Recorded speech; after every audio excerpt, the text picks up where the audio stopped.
Hello बच्चों, आज का जो टॉपिक है पीएच और पीएच स्केल, ये क्या होता है। ये बहुत छोटा सा टॉपिक है, लेकिन इसका जो यूज है ये बहुत बड़ा है। आपको ये हर जगह दिखाई देगा। पीएच स्केल को सबसे पहले सॉरेनसन नामक वैज्ञानिक थे, इन्होंने बताया था कि पीएच और पीएच स्केल क्या है। इन्होंने अम्ल और क्षार दोनों को H+ के टर्म में नापा था, यानी अम्ल और क्षार की जो शक्ति होती है उसको उन्होंने नापा और उसको उन्होंने एक स्केल का रूप दिया। बेटा, इस तरह का स्केल आप भूकंप में भी देखते हैं कि जिसपे नापा जाता है रिक्टर पैमाना। रिक्टर पैमाना क्या है? रिक्टर पैमाने पे भी स्केल बना हुआ है। उस स्केल की सहायता से हम भूकंप के जो नुकसान होते हैं उनकी गणना करते हैं और लगभग हर जो डाटा होता है भूकंप का, आप देख रहे हैं अभी भूकंप आया 5.8, अभी कल भुज में भूकंप आया, तो वह रिक्टर पैमाना जो है 10-10 के गुणांक पे है कि 10 गुना ज्यादा नुकसान होगा तो उस हिसाब से 1/2 बटा है। उसी प्रकार से मोहो स्केल है। मोहो स्केल से पदार्थ की कठोरता जांची जाती है। उसी प्रकार से पीएच स्केल द्वारा भी पीएच वैल्यू का उपयोग करके सॉरेनसन ने एक स्केल दिया है। उस स्केल की सहायता से हम अम्ल और क्षार दोनों की शक्ति को नाप लेते हैं और इसके लिए उन्होंने एक स्केल जो दिया है उस स्केल का नाम ही पीएच स्केल है। लेकिन इस पीएच स्केल को उन्होंने जो दिया उस पर लो कंसंट्रेशन नापा जाता है। और दूसरी बात ये आती है, आप जानते हैं कि अम्ल क्या है और क्षार क्या है, इसको थोड़ा सा समझ लीजिए। एसिड और बेस। बताया गया है कि अम्ल वह है जो जल में H+ आयन दे। जल में क्या दे?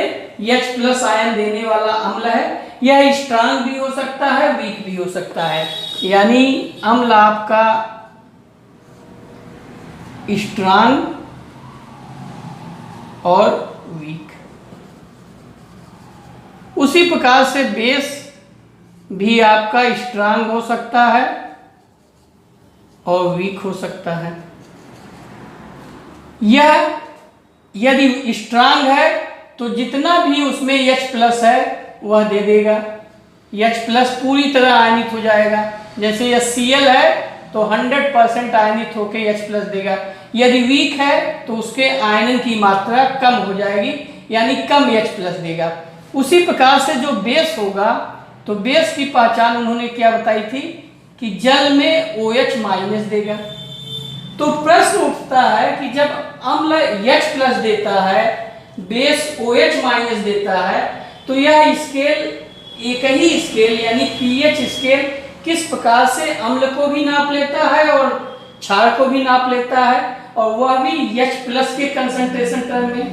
तो समझिए, ये दोनों अम्ल और क्षार दोनों किसमें जल देते हैं, किसमें H+ और OH- देते हैं? जल में। तो जल की एक विशेषता होती है H2O। H2O ये टूटेगा आपका H+ और OH-।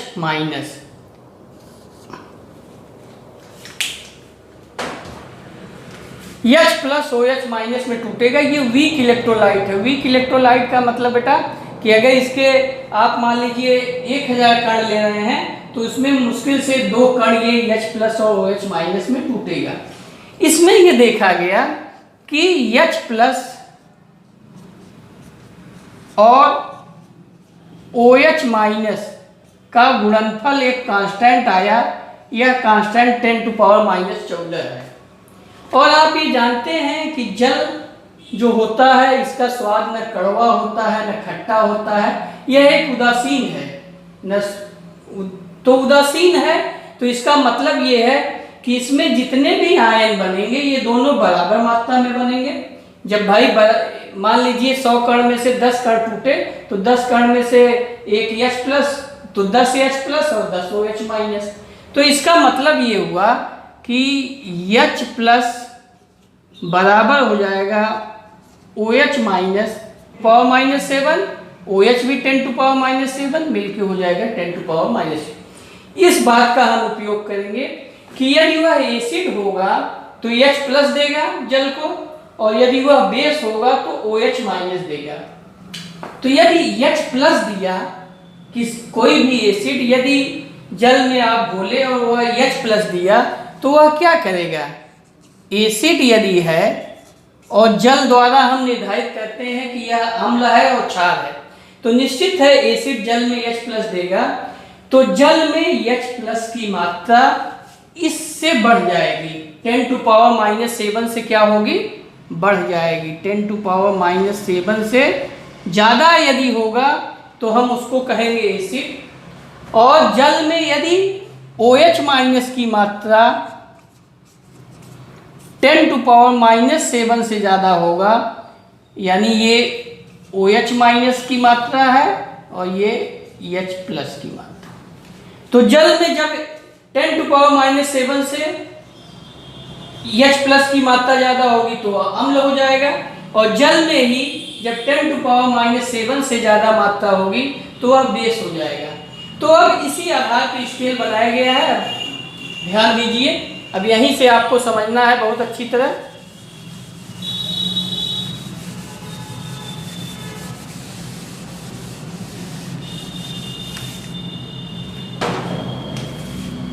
टेन टू पावर -7 से बेटा वैल्यू ज़्यादा, जरा देखिए 10 टू पावर -7 क्या होता है, 10 टू पावर -7 का मतलब हुआ 1/10⁻7।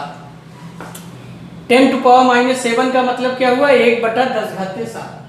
अब इससे 10 वैल्यू बढ़ाते जाइए, तो जब 10 वैल्यू बढ़ाएंगे तो 1/10⁻6 हो जाएगा, 1/10⁵5 हो जाएगा, 1/10⁴, 1/10⁻3, 1/10⁻2, 1/10⁻1, और एक कहिए, या इसको लिख सकते हैं 1/10⁻0, या यही बराबर है 1, क्योंकि किसी का जब घात 0 हो जाता है 10 टू पावर 0 तो 1 हो जाएगा, तो इसको 1 कहिए या 1/10⁻0। अब ये बताइए कि जब आपने अम्ल डाला तो उस अम्ल में H प्लस की मात्रा 10 टू पावर -7 से ज़्यादा है, तो ये वैल्यू 10 टू पावर 7 है, ये वैल्यू 10 गुना बढ़ती जा रही है, यानी ये वैल्यू ज़्यादा है, ये वैल्यू उससे ज़्यादा है, ये वैल्यू और ज़्यादा है। इसका मतलब है कि यहाँ पे अभी ये न्यूट्रल है, H प्लस का मान इतना है 10 टू पावर 7। अब इससे जैसे जैसे हम इधर बढ़ते जा रहे हैं H प्लस की मात्रा बढ़ती जा रही है, तो जब H प्लस की मात्रा इधर बढ़ रही है तो इसका मतलब इधर अम्लता बढ़ती जा रही है, तो ये प्रबल अम्ल होगा, ये क्या होगा, प्रबल अम्ल। प्रबल अम्ल का मतलब स्ट्रांग एसिड, और ये जो होगा ये वीक एसिड होगा, क्या होगा, वीक एसिड। इतनी बात समझ में आई कि नहीं? देखिए H प्लस का मान यहाँ पे न्यूट्रल 1/10⁻7 है, जैसे जैसे आप इधर बढ़ते जा रहे हैं डिनोमिनेटर का मान घटता जा रहा है, इसका मतलब कि H प्लस का मान बढ़ता जा रहा है, तो ये राशियाँ 10-10 के यूनिट पे छोटी होती जा रही हैं। तो इस प्रकार से यहाँ पे यदि आप गुण के आधार पे देखें तो ये वीक एसिड होगा क्योंकि ये कम H प्लस दिया, ये प्रबल अम्ल होगा क्योंकि इसने H प्लस का मान ज़्यादा दिया, तो अम्लता इधर क्या है, बढ़ती जा रही है। उसी प्रकार से यदि OH माइनस होगा बेटा,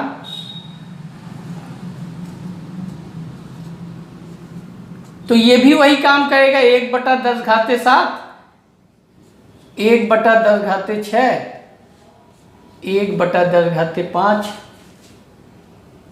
ऐसे ऐसे चलते चलते 1/10⁻0 यानी 1, और एक ले लीजिए, सब वैल्यू ले लीजिए, कंफ्यूजन न रहे। 1/10⁻3, 1/10⁻2। यहाँ पे क्या है, यहाँ पे OH माइनस का मान बढ़ रहा है, इसका मतलब ये दुर्बल क्षार होगा और ये प्रबल क्षार, तो यहाँ पे हो गया ये प्रबल क्षार यानी स्ट्रांग बेस, और ये हो गया वीक बेस।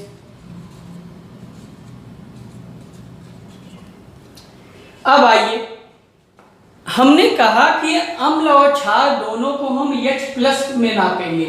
तो बेटा जब यहाँ पे OH- का मान इतना है तो H+ का मान हम इसकी सहायता से निकालेंगे, क्योंकि जब जल में हम किसी अम्ल और क्षार की क्षारकता को नापते हैं तो H+ और OH- का मान हमेशा 10⁻⁻14 के बराबर होगा। यानी H+ और OH- का जब आप गुणा करेंगे, H+ इंटू OH- का मान क्या होगा, 10⁻⁻14। तो हम इस OH की सहायता से हम H+ निकाल सकते हैं। इसको आप चाहें तो ऊपर लिख लें, इसको भी ऊपर लिख लें। जब ऊपर लिखेंगे तो ये सभी मान 10⁻⁻7 का मतलब 10⁻⁻7, 10⁻⁻6, 10⁻⁻5, 10⁻⁻4, 10⁻�3, 10⁻⁻2, 10⁻⁻1 और 10⁻0 या 1 लिख लीजिए, 1 लिखिए या इसी को लिखिए 10⁻0। तो 1/10�7 को हमने अब न्यूमरेटर के रूप में लिख लिया। तो आप ये समझ गए 10⁻⁻7, 10⁻⁻6 में 10⁻⁻6 वीक एसिड है क्योंकि ये कम H+ दिया, और 10⁻0 यानी 1 ये प्रबल अम्ल है क्योंकि इसने ज्यादा दिया। उसी प्रकार से यहाँ वीक बेस हुआ होगा जो OH- की सांद्रता को बढ़ा दे, तो यहाँ OH- की सांद्रता कम है, यहाँ OH- की सांद्रता अधिक है। यदि इसको हम H+ के टर्म में लिखे तो हमने बताया कि H+ और OH- का मान हमेशा क्या होगा। देखो जल में जब भी हम घोलेंगे अम्ल को या क्षार को, तो अम्ल और क्षार पहली बात तो समझिए कि क्यों H+ देगा, यानी H+ और OH- का मान हमेशा 10⁻⁻14 होगा। तो अम्ल होगा तो H+ के मान को बढ़ा देगा, और यदि वह क्षार होगा तो OH- के मान को बढ़ाएगा। तो जब OH- का मान बढ़ेगा तो H+ का मान क्षार के लिए घट जाएगा। यानी इसी क्षार के लिए जिसमें 1/10⁶ वाला क्षार डाला गया, ये तो जल है, तो यहाँ 1/10⁷ H+ का मान वही होगा, यानी 10⁻⁻7। इसको भी आप लिख सकते हैं 10⁻⁻6, 10⁻⁻5, 10⁻⁻4। तो अब यहाँ पे इसको देखिए 10⁻⁻7 हो गया, H+ दोनों बराबर, 10⁻6 है तो H+ हो गया 10⁻⁻8, यहाँ हो गया 10⁻⁻7, यहाँ हो गया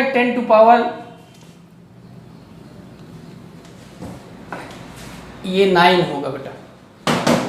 H+ 10⁻5, तो ये 10⁻⁵ और 10⁻⁹, 10⁻⁻40 हो जाएगा। 10⁻⁴ तो ये 10⁻⁻10, 10⁻⁻11, 10⁻⁻12, 10⁻⁻13 और 10⁻0 का मतलब 10⁻⁻14। यानी जिस क्षार में OH का मान 1 होगा यानी 10⁻0, तो उसमें H+ का मान 10⁻⁻14। जिस क्षार में OH का मान 10⁻⁻6 होगा तो उसमें H+ का मान 10⁻⁻8 होगा। इसका मतलब ये है कि हम क्षार को भी H+ के रूप में लिख सकते हैं। तो हम यही कहते हैं अम्ल और क्षार दोनों को हम H+ की सांद्रता के टर्म में लिखते हैं, और उस सांद्रता के टर्म में लिख के तब हम एक स्केल बनाते हैं। अब आइए एक स्केल हम बनाने का प्रयास करते हैं।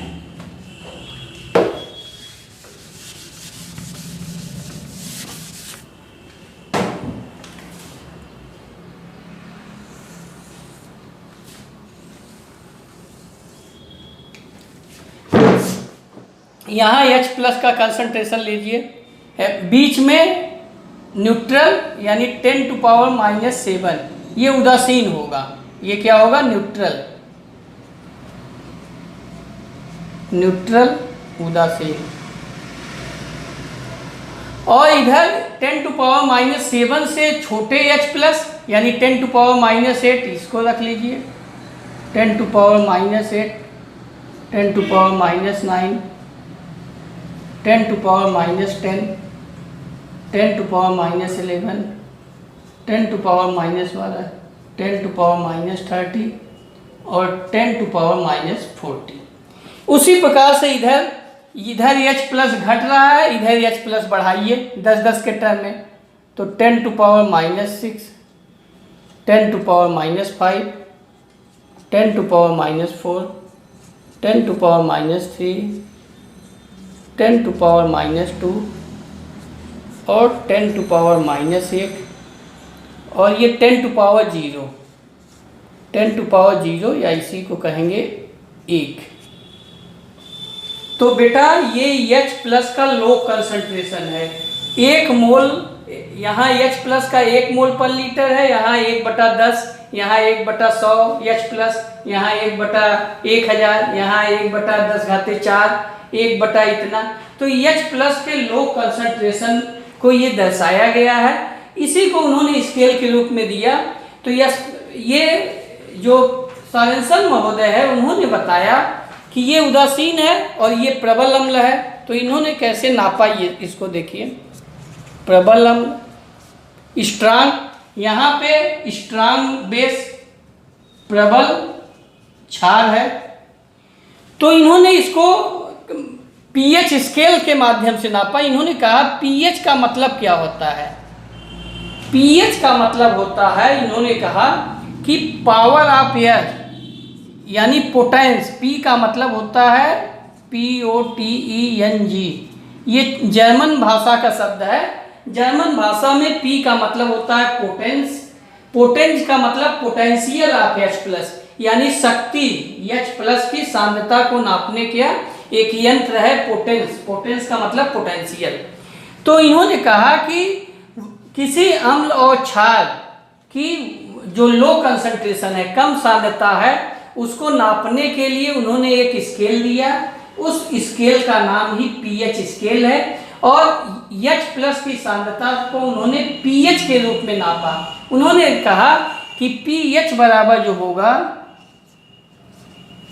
आप देख रहे हैं कि पीएच का मान छोटा होता जा रहा है 10⁻⁷।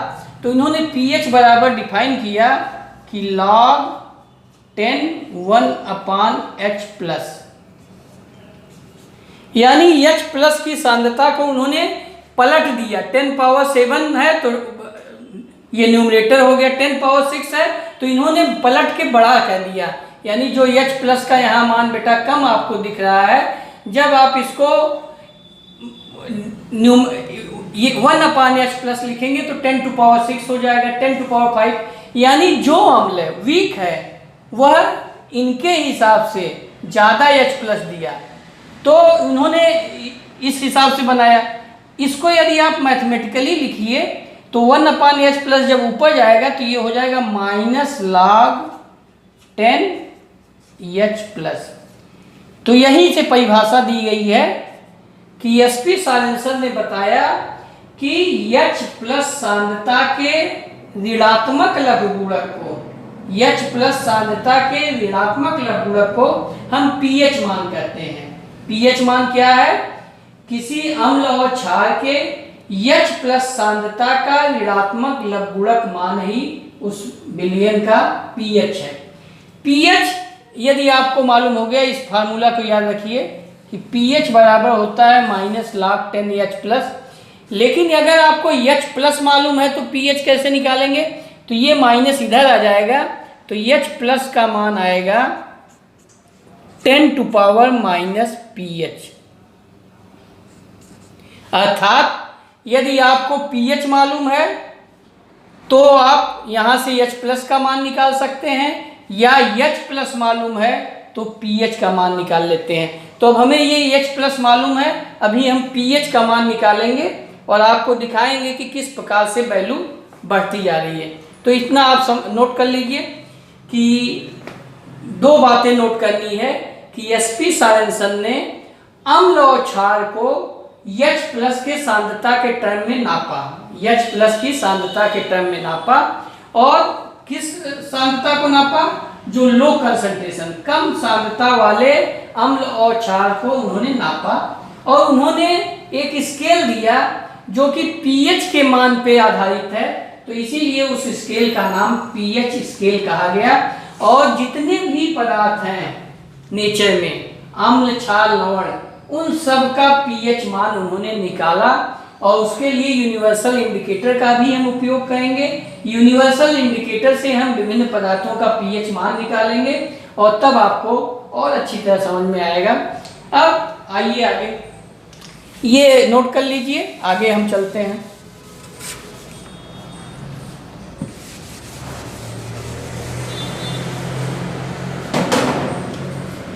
इस पॉइंट को नोट कर लीजिए कि 10⁻⁻7 उदासीन बिंदु है। इधर की ओर हम चलेंगे तो अम्लता का मान बढ़ेगा, इधर की ओर चलेंगे तो क्षारकता का मान बढ़ेगा, यानी प्रबल क्षार होगा। अब पीएच स्केल हम इसी की सहायता से बना रहे हैं।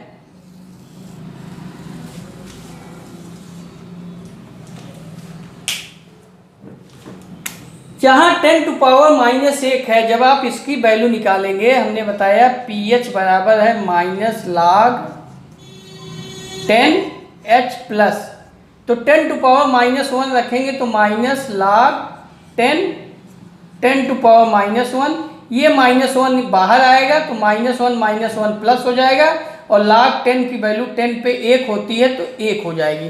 तो आप केवल इतना समझे रहिए कि जितना भी 10⁻⁻1 है माइनस है वो प्लस हो जाएगा, यानी ये पीएच हो जाएगा 10⁻0। तो 10⁻0 का मतलब यहाँ पीएच 0 आएगा, 10⁻⁻1 का मतलब 1 आएगा, 10⁻2 2 आएगा, 3 4 5 6 7 8 9 10 11 12 13 14। तो ये हुआ बेटा पीएच स्केल। पीएच स्केल पहला प्रश्न होता है कि कहाँ से कहाँ तक वैरी करता है, तो बच्चे 1 से 14 कहते हैं, गलत है। पीएच स्केल 0 से लेके 14 तक है। इस प्रकार से H+ और पीएच में एक संबंध स्थापित हो जाता है। जैसे H+ में आप देख रहे हैं कि 10⁻⁻7 वैल्यू है तो न्यूट्रल है, लेकिन अगर 10⁻0 है, 10⁻⁻1 है तो स्ट्रांग एसिड है। उसी प्रकार से इधर वैल्यू 10⁻⁻14 है तो स्ट्रांग बेस है। तो यानी 7 से लेके इधर एसिडिक कैरेक्टर बढ़ता है, अम्लीय गुण। तो उसी प्रकार से जब आप H+ से पीएच में पहुँचे तो पीएच में 7 से 0 की तरफ आप बढ़ेंगे तो अम्लीय गुण बढ़ेगा। ये न्यूट्रल पॉइंट है, ये आपका स्ट्रांग एसिड, ये आपका स्ट्रांग बेस और ये डाइल्यूट एसिड है। अगर इसको आप HCl ले लीजिए तो ले लीजिए HCl, और ये स्ट्रांग बेस के रूप में आप NaOH ले लीजिए, यहाँ डाइल्यूट NaOH। तो इस प्रकार से बेटा जैसे जैसे पीएच का मान बढ़ता जाता है वैसे वैसे अम्लीय गुण घटता जाता है, यानी जिसका पीएच मान कम होगा उसका अम्लीय गुण ज़्यादा और जिसका पीएच मान ज़्यादा होगा उसका अम्लीय गुण कम। और 0 से लेके 7 आते आते अम्लीय गुण का कैरेक्टर खत्म हो जाता है। 7 के बाद आपका 8 से लेके 14 तक क्षारीय गुण शुरू हो जाता है। 8 9 10 11 12 13 14 इधर क्षारीय गुण स्टार्ट हो जाता है। वैसे भी आप यदि डेली लाइफ में जो पदार्थ मिलते हैं, पदार्थ में आपके अम्ल हो सकते हैं, क्षार हो सकते। सारी बेटा एक और बात हम बताना भूल गए, जैसे आप H+ से यहाँ पीएच पहुँचे हैं तो इसका मात्रक क्या है। मात्रक जो जितना भी H+ है उसका मात्रक मोल पर लीटर है, यानी H+ यहाँ किस मात्रक में है, मोल पर लीटर में। तो यानी आप H+ से पीएच में पहुँच गए और आप चाहें पीएच से H+ में पहुँच जाएं। जैसे यदि पीएच हम कहें कि है 5 तो H+ कितना होगा, H+ हो जाएगा 10⁻⁻5 मोल पर लीटर। क्यों? क्योंकि H+ बराबर होता है 10⁻⁻pH। तो इस प्रकार से आप H+ से pH निकाल सकते हैं और pH से H+ निकाल सकते हैं, तो आपस में ये कन्वर्टेबल है। इसके अलावा यदि आप डेली यूज वाले पदार्थों को ध्यान दीजिए और उनका पीएच मान निकालिए, तो आपको बहुत ही इंटरेस्टिंग चीज़ें मिलेंगी। जो आप गैस्ट्रिक जूस यूज करते हैं उसका पीएच 1.4 होता है। ऐसा नहीं है कि 1 2 ये जो फुल वैल्यू है यही होगी, इनके बीच में भी होता है। तो गैस्ट्रिक जूस यानी पैंक्रियाज जो आपका जठर रस देता है उसका पीएच 1.4 होता है, जो कि अम्लीय नेचर का होता है। और ये एक प्रकार का और रस देता है, उसको हम कहते हैं पावक रस। ये पाचक रस है, और पावक रस जो होगा उसका जो पीएच होता है वह होता है 7.4। और बेटा चूंकि वो ब्लड में देता है, या पैंक्रियाज जो है पावक रस 7.4 जो देता है वो ब्लड में जाता है इंसुलिन के माध्यम से, और पाचक रस जो होता है भोजन को पचाने के काम आता है। तो इस प्रकार से इसका पीएच। और जो डेली यूज वाले पदार्थ हैं जैसे मिल्क है, मिल्क का पीएच आपका 6.4 होता है। इसके अलावा खाने वाला सोडा, खाने वाला सोडा जो होता है बेकिंग सोडा इसको कह सकते हैं, उसका पीएच 8 के लगभग होता है, यानी 7.8 होता है। आपका जो धोने वाला सोडा है, कपड़े वाला धोने वाला सोडा, उसका पीएच 9 होता है। उसी प्रकार से जो मिल्क ऑफ मैग्नीशिया होता है वह 10.5 होता है, यानी मैग्नीशियम हाइड्रोक्साइड। कैल्शियम हाइड्रोक्साइड इसी प्रकार से आपका 11.5 के करीब होगा, 11.5 हो गया। तो इस प्रकार से कुछ साल्ट के हो गए, कुछ अम्ल आप देखिए, अम्ल यहाँ पे साल्ट भी है बेटा और लवण भी है। लवण भी अम्लीय या क्षारीय होता है, जैसे सोडियम बाइकार्बोनेट एक लवण है जिसका कि पीएच 7.8 है। आप खाने वाले सोडा के नाम से इसको जानते हैं। यदि आपको एसिडिटी ज़्यादा होती है तो आप, यदि ज़्यादा होती है तो मिल्क ऑफ मैग्नीशिया लेते हैं क्योंकि इसका क्षारीय गुण ज़्यादा होगा। यदि कम एसिडिटी होती है तो खाने वाले सोडा को लेने से भी काम चल जाता है। नींबू है, नींबू का पीएच होता है 2.5। उसी प्रकार से टोमेटो है या सिरका है, सिरका में एसिटिक एसिड होता है, इसका पीएच आपका 4 होता है। टोमेटो का, टमाटर के जूस का 4.1। कॉफ़ी जो आप पीते हैं उसका पीएच 5 होता है। टूथपेस्ट जो आप मंजन करते हैं बेटा उसका पीएच 8 होता है। टूथपेस्ट, मंजन, टूथपेस्ट जो करते हैं मंजन का 8 होता है। और जो हमने आपको एक प्रश्न बताया था कि गांधी जी का दांत गिर गया, तो उसके पीछे रीजन यही था कि मंजन क्षारीय नेचर का होता है, और यदि 5 से ज़्यादा, 5 से नीचे आया अम्लीय पदार्थ आप खाए और ज़्यादा यूज कर दिए तो आपके दांतों को वो क्षय करने लगेगी। और उन्होंने सिट्रिक एसिड यानी ढाई वाला उन्होंने फलों का यूज ज़्यादा किया था, इसलिए उनके दांत गिर गए थे। उसके अलावा हनी बी और कोई भी आंट है, हनी बी जो है मेथेनोइक एसिड देती है काटने पे, तो मेथेनोइक एसिड लगभग यही 4 और 5 के बीच होगा। तो यदि वो काटती है और ब्लड में आपके मेथेनोइक एसिड छोड़ती है तो आप खाने वाला सोडा रगड़ दीजिए उस पर, या चूना कैल्शियम हाइड्रोक्साइड रगड़ दीजिए तो भी वो ठीक हो जाएगा। तो इस प्रकार से डेली लाइफ में जो भी ये सब चीज़ें आती हैं आप उनसे चाहे तो जोड़ सकते हैं। इसके अलावा इस चीज़ को आप यूनिवर्सल इंडिकेटर से भी जोड़ सकते हैं कि ये जो पदार्थ हैं जो ये डिफरेंट पे वैल्यू दिए हैं, ये यूनिवर्सल इंडिकेटर के रूप में आप इसकी वैल्यू निकाल सकते हैं। जैसे जो 14 देगा, जिस पदार्थ का पीएच 14 होगा वह कैसा कलर देगा, वायलेट कलर। कैसा कलर, वायलेट।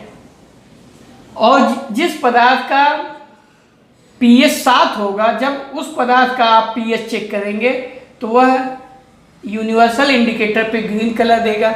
और जिस पदार्थ का पीएच 0 होगा यानी स्ट्रांग एसिड होगा वह डार्क रेड देगा। और हमने बताया था विबग्योर के हिसाब से देता है VIVGYOR। तो V यहाँ वायलेट हो गया, यहाँ बीच में ग्रीन हो गया, यहाँ आपका पर्पल आएगा, एक दो छोड़ के यहाँ पर्पल लिख लीजिए।